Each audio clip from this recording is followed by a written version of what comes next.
Hi everyone, I'm Tamina from Amaya and Us, and today I'm going to share with you a really simple baked mini donut recipe.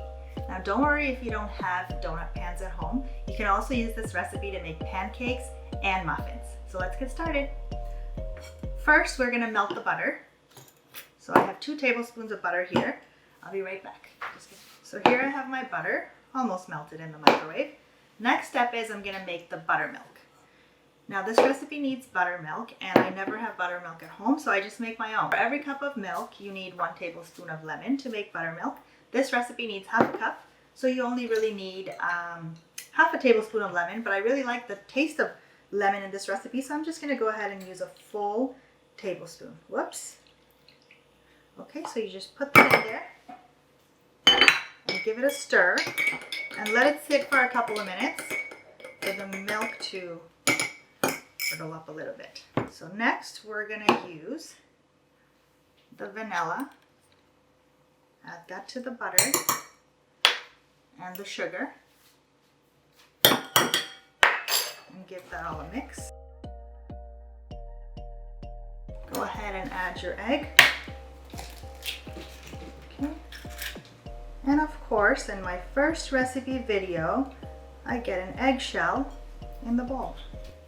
Okay, so mix that egg with the butter and sugar mixture, and then you add your buttermilk.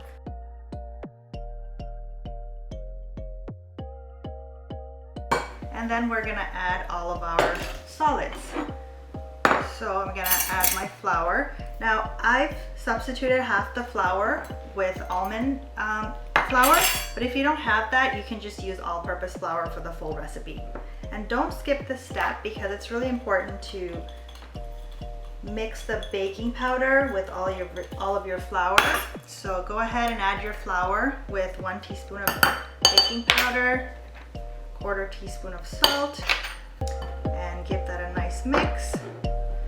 Now I'm gonna just add half a tablespoon of flaxseed in this recipe just because my kids really like these mini donuts, and they're gonna probably have a few tonight. And any way I can add extra fiber or omega-3 or protein in my recipe, I try to do that. So you can also use up to 1 tablespoon. I've done that as well, and it tastes great, and you can't even tell the difference. So I've just mixed all that up nicely, and then you just add it to your liquids.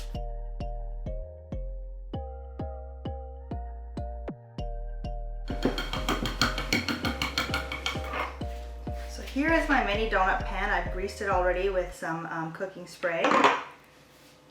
And ideally, you could use a piping bag to pipe your donut batter onto here, but we're trying to be environmental friendly and reduce waste, so I'm just going to use a teaspoon.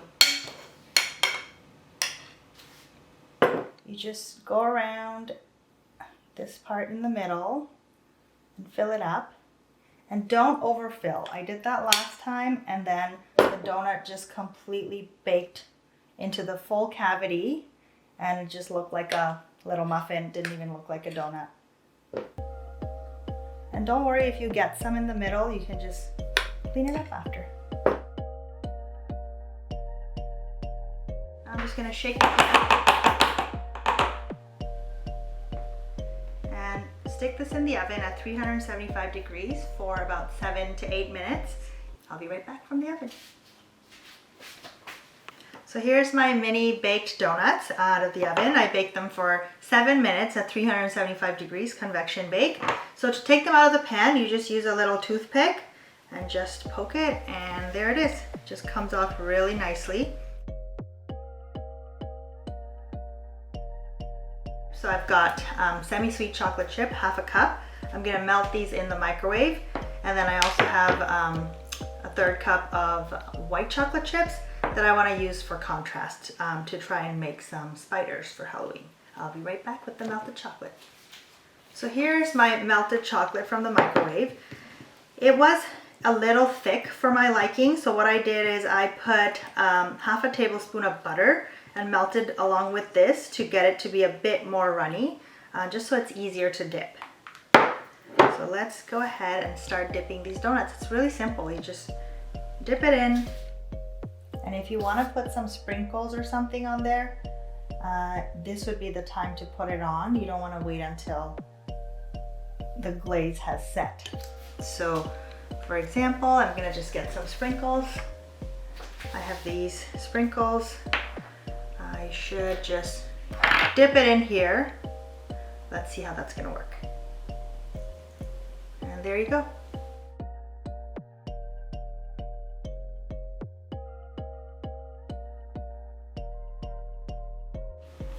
Okay, so I also melted some white chocolate chips for our Halloween donut edition.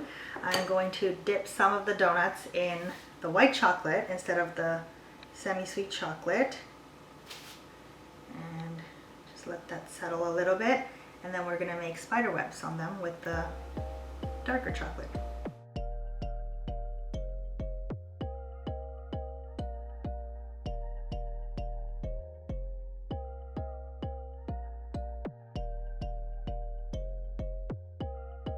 So now what I'm gonna do is put the remaining chocolate, melted chocolate glaze in a little piping bag to try and make some spider webs on this.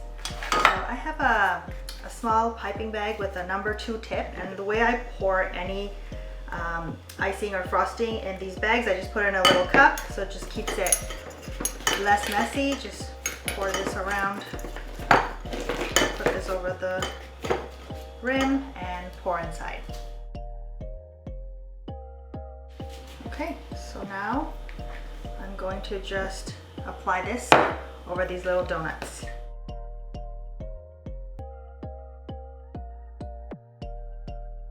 So these are the mini donuts, and with the rest of the batter, after the first dozen, I also baked some mini muffins. So here's my mini muffin pan, and decorate them for Halloween. So using the same chocolate, melted chocolate.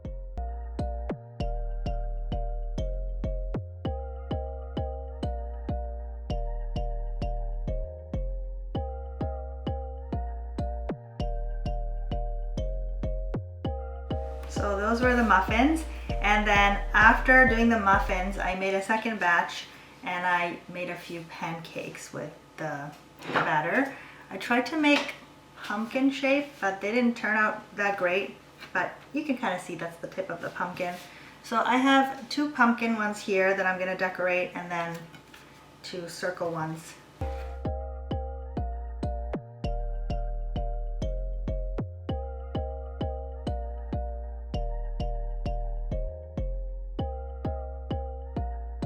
There. So hopefully that gives you an idea of all the different things you can do this Halloween. If you give this recipe a try, make sure to share on Instagram and tag me at emaya.us. I'd love to see your creations. In 3, 2, 1, go. So now I have my mini baked donuts, and just with a little Q-tip, you can stick it in. Sorry, not Q-tip, toothpick. I gotta do that again. Oh no. I didn't have my tip all the way pushed down.